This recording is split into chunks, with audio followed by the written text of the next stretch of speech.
இதில் நாம் தெளிவாக தெரிந்து கொள்ள வேண்டியது, இப்படிப்பட்ட இயக்கங்களை விதித்தது இறைவன் அப்படிங்கும் போது அவர் எவ்வளவு ஆற்றல் வாய்ந்தவராக இருப்பார். நம்மால் கண்ணால் காண முடியவில்லை, அவரை உணர முடியவில்லை, இவ்வாறு பல விஷயங்களை சொன்னாலும் இருப்பது உண்மைதானே, இருப்பது உண்மைதானே, இருப்பதினால்தான் இந்த வினைகள் எல்லாம் நிகழ்கின்றன அப்படிங்கும் போது, அவர் எழுதி வைத்தது போலவே எல்லா வினைகளும் நிகழ்கின்றன அப்படிங்கும் போது அவர் எப்படிப்பட்ட ஆற்றல் உடையவராக இருந்திருக்க வேண்டும் என்பதை யோசித்து பாருங்கள்.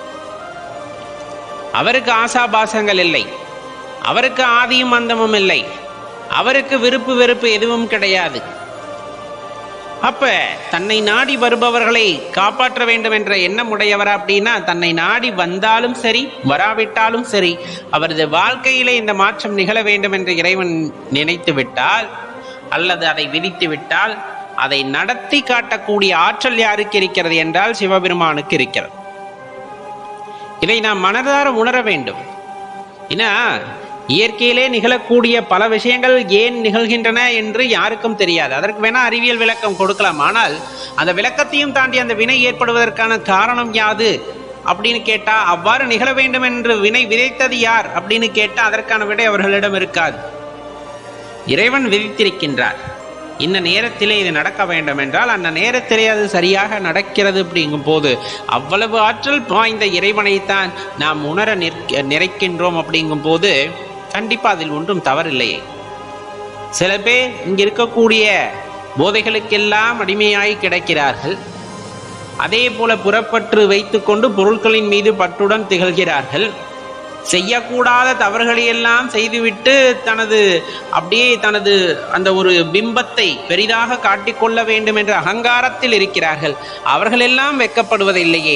நெற்று நிறைய திருநீரை பூசிக்கொண்டு நம சிவாய சிவாய நம என்று சொல்லி இறைவனை உணர வேண்டும், இறைவனை அடைய வேண்டும் என்று நினைக்கின்ற நாம் மட்டும் ஏன் தலை குனிந்திருக்க வேண்டும்? பிறர் பேசுகிறார்கள் ஏசுகிறார்கள் என்ற காரணத்திற்காக, அவர்கள் பேசுகிறார்கள் ஏசுகிறார்கள் என்ற காரணத்திற்காக நாம் இறங்கி நாம் ஏன் தலை குனிந்திருக்க வேண்டும் என்பதைத்தான் நாம் நம்முள் கேட்க வேண்டிய பெரிய கேள்வி. உலகத்திலே பிறர் பொருட்களை கவர்ந்து தனது என்று நினைத்து அகங்காரத்தில் அதிகார மமதையிலே தான் செய்வதெல்லாம் தான் சரி அப்படின்னு தன்னுடைய அதிகாரத்தை துஷ்பிரயோகம் செய்து இருக்கக்கூடியவர்கள் எல்லாம் வெட்கப்படுவதில்லை. இறைவனை உணர வேண்டும் என்று நாம் நினைத்து அதன் வழியே செல்கின்றோம்.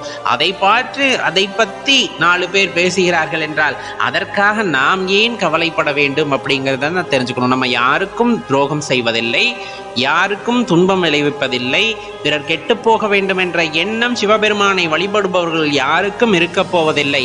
அப்படி இருக்கையிலே பிறர் பேசுவதையோ பிறர் ஏசுவதையோ நாம் காதுகளிலே வாங்கிக் கொள்ள வேண்டும் என்ற அவசியம் கூட இருப்பதில்லை என்பதை உணர்ந்து கொள்ளுங்கள்.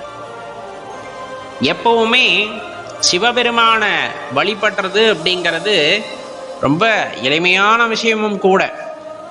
அப்படியே போற போக்கில் கொஞ்சோண்டு மணலை கூட்டி லிங்கமா உண்டாக்கி அப்பா சிவபெருமானேனா அங்க அந்த இடத்துல ஆவாகனம் ஆகிவிடுவார். அட எந்த பொருளும் இல்லை ஐயா, எந்த பொருளும் இல்லை.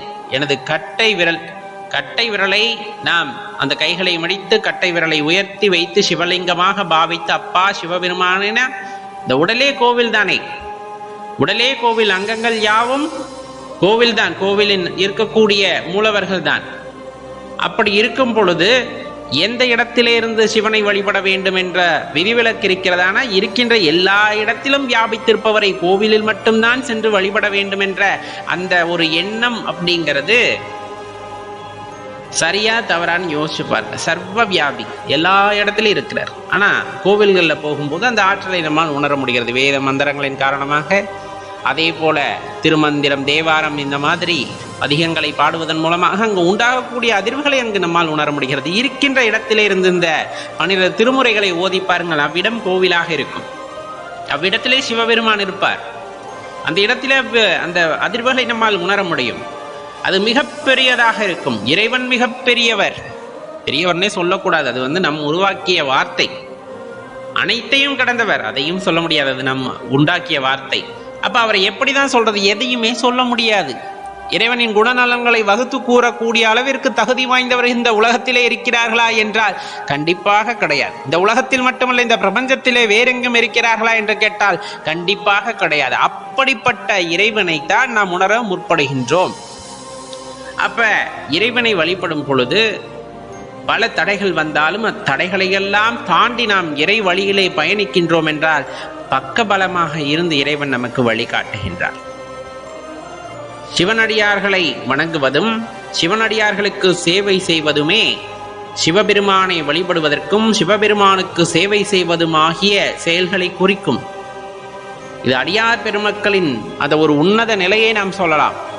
போலி வேடம் தரித்தவர்கள் அல்ல, உண்மையாக சிவபெருமானை சரணடைந்து தனது எல்லா செயல்களும் சிவபெருமானுடைய செயல்கள் என்று, எப்படி எல்லா செயல்களும் நான் செய்யவில்லை, எதையும் எனக்கும் வினைக்கும் எந்த சம்பந்தமும் இல்லை, இறைவன் செய்விக்கின்றார், இந்த உடல் செய்கின்றது, இறைவன் எனக்கு கட்டளையிடுகின்றார், இந்த உடலானது செய்கின்றது என்று எதையும் தனது பங்காக எடுத்துக்கொள்ளாமல் அனைத்தும் சிவபெருமானுடைய லீலை, அவருடைய திருவிளையாடல் என்று கடந்து ஒருவர் செல்கிறார் அல்லவா, அந்த சிவனடியாருக்கு நீங்கள் செய்கின்ற தொண்டு, அந்த சிவனடியார்களுக்கு நீங்கள் செய்கின்ற சேவை நேரடியாக சிவபெருமானுக்கு நீங்கள் செய்கின்ற சேவைக்கு ஒப்பாகும் அப்படிங்கிறத தெளிவாக தெரிஞ்சுக்கணும்.